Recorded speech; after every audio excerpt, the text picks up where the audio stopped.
अस्सलाम वालेकुम। ए जनाब पानी देखना कित्थों आ रहा है। सीकर का पानी आ रहा है। ए भाई जी मालक ने इस पानी वाले भाई थोड़ा नाम की है? गुलाम हुसैन जिंदाबाद।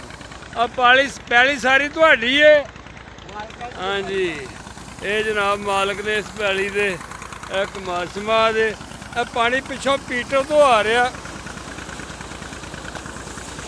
यह पैप लगे इंज उतों जाके पैप थले वे मैं वेखना वा भी ट्रैक्टर किदां दा। ट्रैक्टर दियां बाहां हिलदियां पईयां सज्जों खब्बों। आ नाल इहनूं डुब्बर कहंदे ने। यह नाला है, दरिया सिम का। दरिया का पानी सेमे का इस नाले में आउंदा।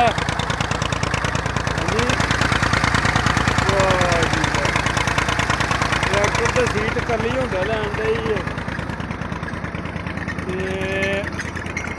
इतों जनाब पानी चुकदा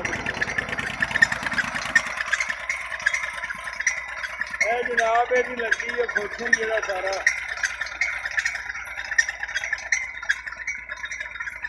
ये थले डुबर के विचों इस नाले के विचों पानी लै रहा। 8 इंच की तो नाल होनी है। 8 इंच का पाइप खिंच रहा ट्रैक्टर। मेरा हाल थानू बल्कि आपको ये सिस्टम अच्छा लगा होगा। डैम नाले का पानी ले रहा है ये ट्रैक्टर और ज़मीन को सैराब कर रहा है। पता नहीं कितनी ज़मीन है, खुली ज़मीन है। मैं सारी देख के आया हूँ।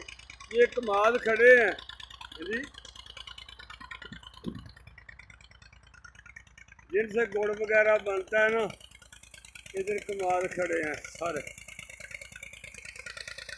अभी मार्च भी गुजर गया।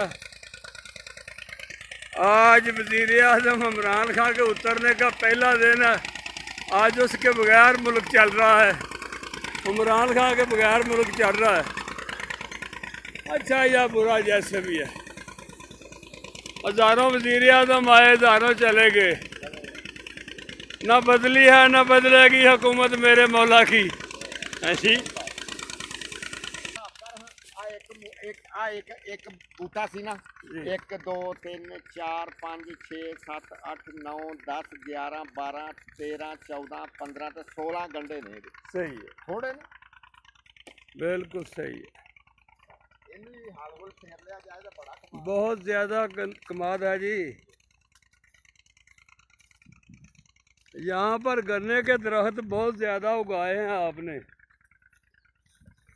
जी। गन्ने के दरख्त आप उगाते हैं इधर? हैं जी, बड़ा गन्ने का दरख्त है। सही है। पहले आलू सारे थे। हाँ जी, पहले आलू पट के हुण मकई बीजी है। आलू उठा लिए गए हैं, अब मक्की लगाई है। हाँ जी, भाई गुलाम साहब ने इस दफ़ा मक्की लगाई है। इधर बहुत ज़्यादा मक्की है, दूर दूर तक मक्की मक्की है।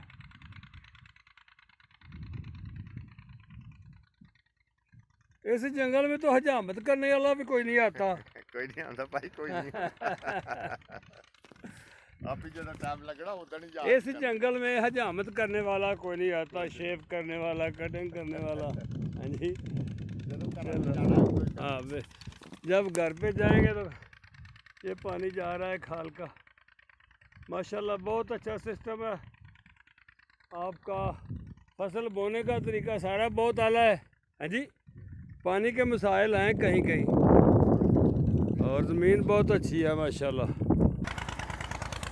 अच्छा जी, अब हम आपसे इजाज़त चाहते हैं। उम्मीद है आपको इस दूर दराज जंगल में पसंद आई होगी ये वीडियो। आप सब्सक्राइब, लाइक और शेयर वगैरह ज़रूर करें, मेहरबानी। अस्सलाम वालेकुम।